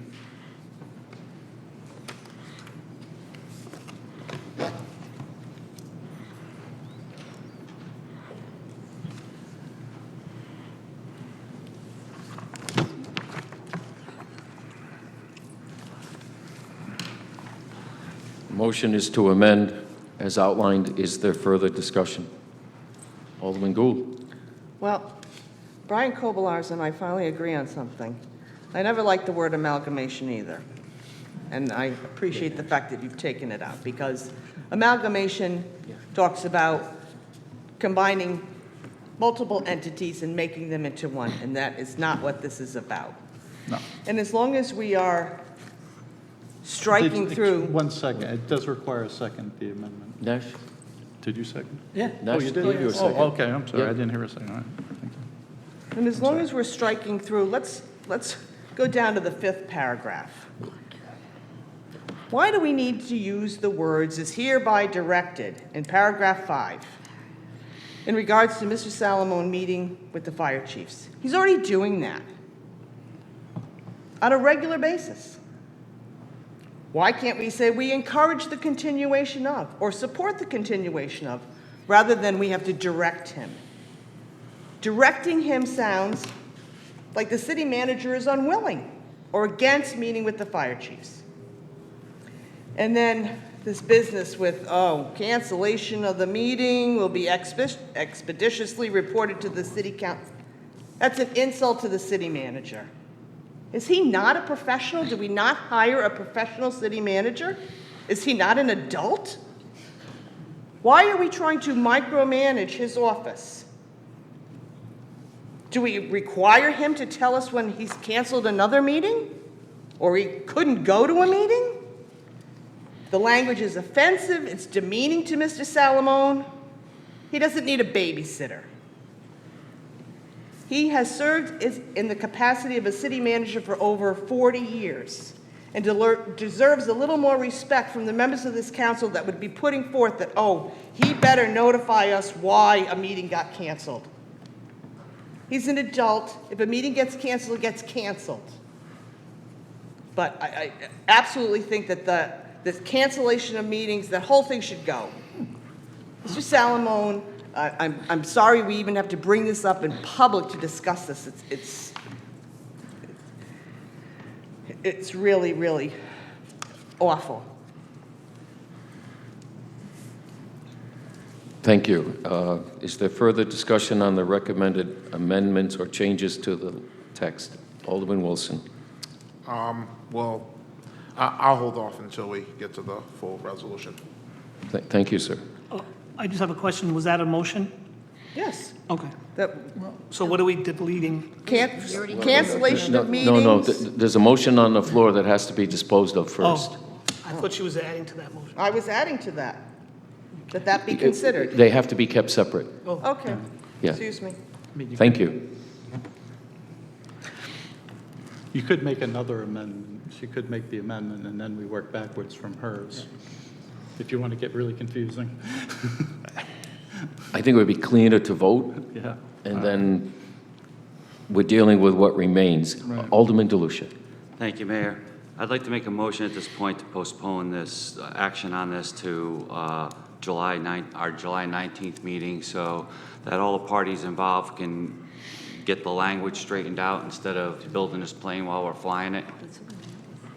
I'll Thank second you. that. July 19th. 19th, okay. Thank you. Is there a second? I'll second that.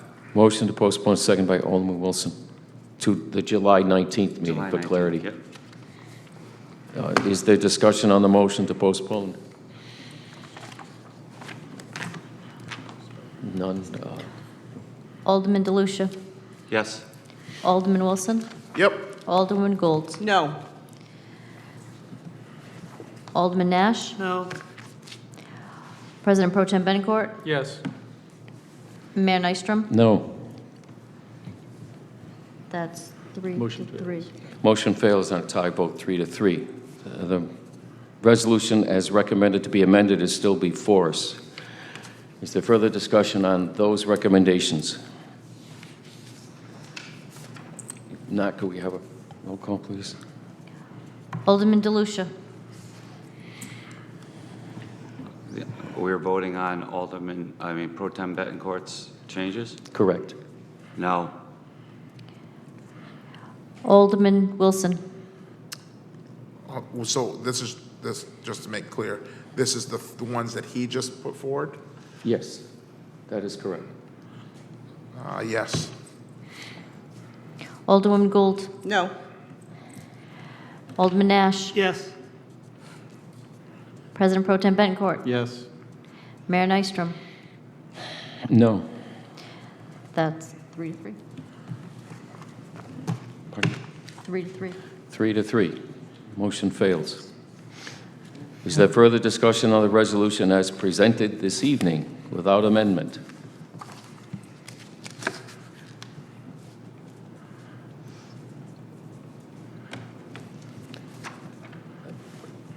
Alderman Wilson. The only thing that I will say is us continuing to go back and forth. Part of our job here up as a city council is to set goals and guidelines for not only the city manager, but the direction of the city. And I don't think anybody up here is saying that or trying to offend the city manager. It's our job to direct, request, whatever the word we shouldn't be getting hung up on language. We are asking for something to be done. If language is something that is a hang-up, we should just be looking at the reflection. I don't have a problem with the word directed. Some may. We're asking him to do something. It's our job to put goals before. He's not the only person in the world that is told that he needs to report to someone as far as a meeting being canceled. I will say he does a job already of telling us in his city manager report all of the meetings that he attends throughout the weeks leading up to our council meetings. So him letting us know expeditiously about a meeting only keeps things on track.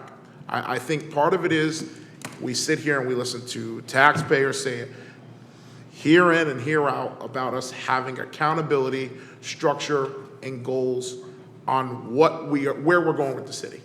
And I think this is doing nothing but that. I think us having in what we're looking to do, that's all it is. This is a driving force as to what he's already doing. So for us to continue to play the back and forth game over language and it being offensive, I really don't know where that part comes from, because all of us have had a job where we've been directed to do things from a superior or the individual that has hired us or as our boss. So this is nothing different than what we see in any other business, industry, company, municipality. The council is the one who he, of course, answers to. The language it's not in any way offensive to the city manager, the chiefs. It's us putting merit and goals in place for us to have a reflection of where we're going. And we can't have a conversation. We sat here tonight and we got rid of the fire commissioner. We can't continue to not have conversations as to where we go. What are our options? That's what we were elected to do. Have options, direction, and we don't have anything to have a conversation on. If meetings don't happen, if we don't meet a goal of where we're going, we can't have a conversation on how we move the city forward, how we help our fire chiefs, how we help our city manager with support, if we don't have anywhere to look for evidence. And yes, he could be having meetings, but I think we've had several individuals sit up here and say, those meetings have only gotten us so far. We would have never been having the conversation of a fire service study. We would have never been having a conversation of rekindling chiefs meetings. We would have never been having the conversation of even an assistant city manager if we were not in this place to figure out what direction we want to go in, where we want to be, where the city of Norwich needs to go. It's our job to start setting merit and goals. We can't continue to just spend money and do things without having merit and goals to reflect on. That's our biggest thing here. We need to start setting goals and having a benchmark in order for us to move forward for these conversations. So us getting rid of meetings, okay, he has the meetings, there's nothing, or for the next council or anyone to sit up here and say, oh, we had meetings months ago and we've got something to look at. This is setting a goal as to what we already know, some of what he's working on with the dispatch and some of those other things. So part of this is us having some accountability and structure to move ourselves forward and a direction that allows us as council members and the city manager and the chiefs all to be accountable in this process together. We're not talking accountability by us not directing or requesting or whatever the words you want to use of having meetings. This allows us to have a benchmark. We're not setting benchmarks. We're not doing that at all tonight. We didn't do it with the fire commissioner position of having options. So I think the part, even after this meeting, is some of us have to have a reflection on what direction do we want the city to go in. Thank you. Thank you, sir. Is there further discussion? Alderman Nash. Yeah, as I will, I'm agree with Alderman Wilson that we do need direction, and I don't believe that anyone sitting up here isn't looking for accountability and isn't looking for someone to report back to us. I just think, and language does matter, unfortunately, especially today. So I think that no one's saying that this is a done deal. Some of us up here didn't like some of the wording, some of us didn't like some of the paragraphs, some of us didn't like some of and so we just change it, fix it, make it work better so all 7 of us can up here and sit here and agree. I get it, we don't need all 7 to agree, you just need 4 to agree. But let's work on it, and I'm not saying just throw it in the garbage. I like some of the stuff in here.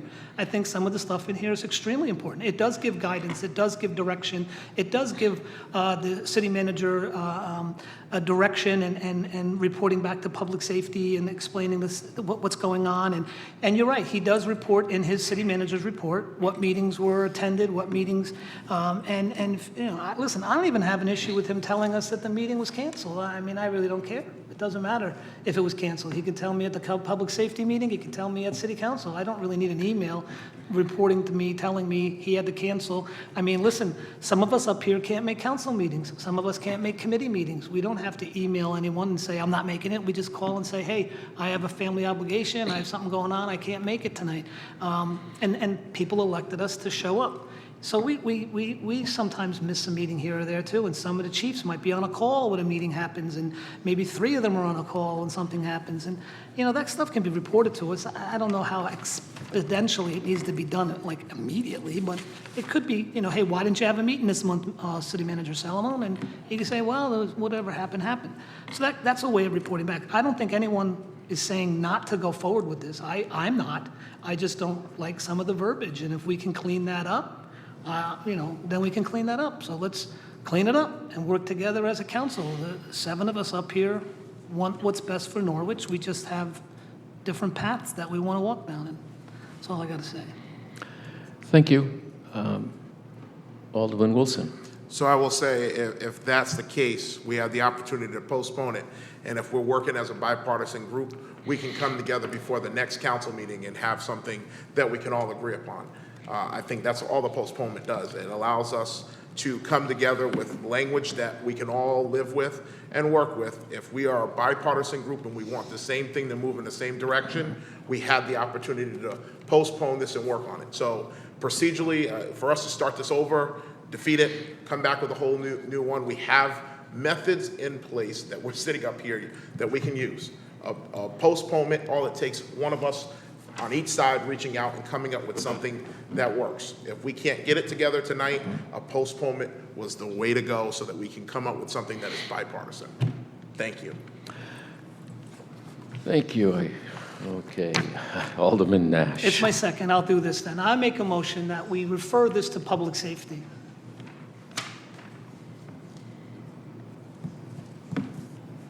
I'll second. Motion is to refer to public safety. Is there discussion? Alderwoman Gould. I find it unbelievable that we're just going around and around and around and around with this. Okay? We have made it clear to Mr. Salomon how important this is. And I believe that he's heard us. We've made it clear to the chiefs how important this is to us. I don't think that we have to now have this resolution to get it through to anybody that this is important to us and we want to know monthly what's happening. We get the report from the city manager. The city manager reports every month at public safety, but words do matter. Words do matter. in this whole business of expeditiously reporting to the council via email, what other meetings does he have to report to us that he canceled? Let's treat the city manager with some dignity and some respect. He's the city manager. We hired him to do a job. He's doing the job. This is just nonsense. This is just nonsense. This is going to somebody's head. This does not mean that we are not setting benchmarks, that we don't have goals, but this is just nonsense.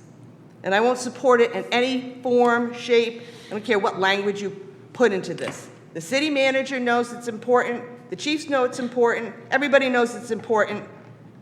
Let's let them do their work before we have to put a resolution together that he must be doing this, or he must be doing that, or he must be doing this. He's doing the work. And if somebody wants to come back and tell me he's not capable of doing it or he's not doing the work, then I'll reconsider. But this right now, this is childish nonsense that we're going around and around at 9:30 at night about. Thank you. Thank you. Is there further discussion on the motion to refer public safety? Alderman DeLucia? Not on the motion to refer. Oh, that's what's before us. And I dropped my hand. Okay. All right. Thank you, sir. Is there further discussion? Well, I would just like to point out that none of Alderwoman Gould's comments had anything to do with the motion to refer.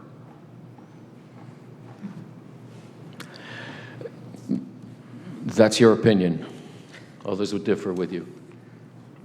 You can speak against referring and cite issues as to why you think it's not necessary. Is there further discussion? Seeing none, I'm going to simply say that for me, this resolution from its beginning blurred the lines, crossed the lines between legislative and administrative. And that's what I object to. It does micromanage. It's not necessary. We have a trusted person here in the city manager. It's just not necessary. And then it also ignores the request from the 6 chiefs, particularly our chief of Central, who was given no acknowledgement for his service being called abroad, active duty, gone 19 months, so he couldn't establish his service as the chief. That was denied him. But he went because he has served this nation honorably for almost 4 decades. I think the same level of respect that the city manager should be gaining from all of us is due those 6 chiefs. So I will vote against referral, and I will vote against this resolution. Ready? Roll call. Alderman DeLucia. Yes? Alderman Wilson. Yes. Alderwoman Gould. No. Alderman Nash. Yes. President Pro Tem Bettencourt. Yes. Mayor Nystrom. No. That's 4-2. Motion passes to refer to public safety 4-2.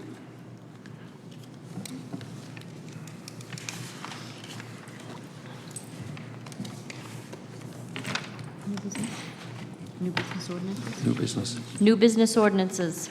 An ordinance appropriating $740,000 for the planning, permitting, and engineering of infrastructure access in the Occam section of the city, and authorizing the issuance of $740,000 bonds of the city to meet said appropriation, and pending the issuance thereof, the making of temporary borrowing for such purpose.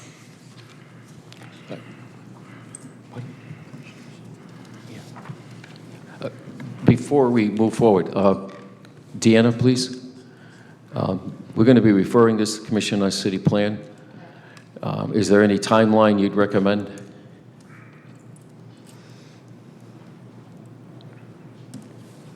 Our next meeting is July, I think it's the 20th, yeah, and then the next meeting after that is the middle of August, so we do have time if you wanted to do the referral for this month. It's up to you, what you prefer.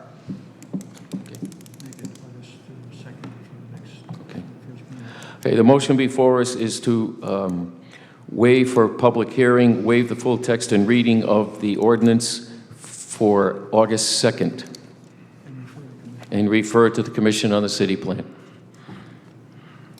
Alderman Gould, second by Alderman Nash. Alderman DeLucia? Yes. Alderman Wilson? Yes. Alderwoman Gould? Yes. Alderman Nash? Yes. President Pro Tem Bettencourt? Yes. Mayor Nystrom? Yes. 6-0. Motion passes 6-0. Thank you. Number 2, an ordinance increasing the appropriation from $750,000 to $997,500 for the planning, acquisition, and construction of a water main and service lines for the Countryside Drive Association, increasing the authorization from $750,000 to $997,500 for the issuance of revenue bonds of the city secured solely by water revenue to meet said appropriation, and authorizing the city and Department of Public Utilities to enter into grant and loan agreements and a joint resolution with the state of Connecticut with respect hereto. Thank you. I would ask for a motion to raise this ordinance for public hearing, waive its full text and reading, and schedule this for the second meeting in July 19th. This matter had previously been adjudicated by the Commission on the City Plan. Previously, these funds are coming from the State Clean Water Fund, loan and grants, so we don't need to go through the other channels. Motion, Alderman Gould, second. President Pro Tem Bettencourt. Alderman DeLucia? Yes. Alderman Wilson? Yes. Alderwoman Gould? Yes. Alderman Nash? Yes. President Pro Tem Bettencourt? Yes. Mayor Nystrom? Yes. That's 6-0. Motion passes 6-0. Motion to adjourn? Second. Motion to adjourn, Gould and Nash. Roll call, please. Alderman DeLucia? No. Yes, I'm sorry. Yes. Sorry. You can stay all you want. Alderman Wilson? Yes. Alderwoman Gould? Yes. Alderman Nash? Yes. President Pro Tem Bettencourt? Yes. Mayor Nystrom? Yes, And that's 6-0. we are adjourned. Thank you.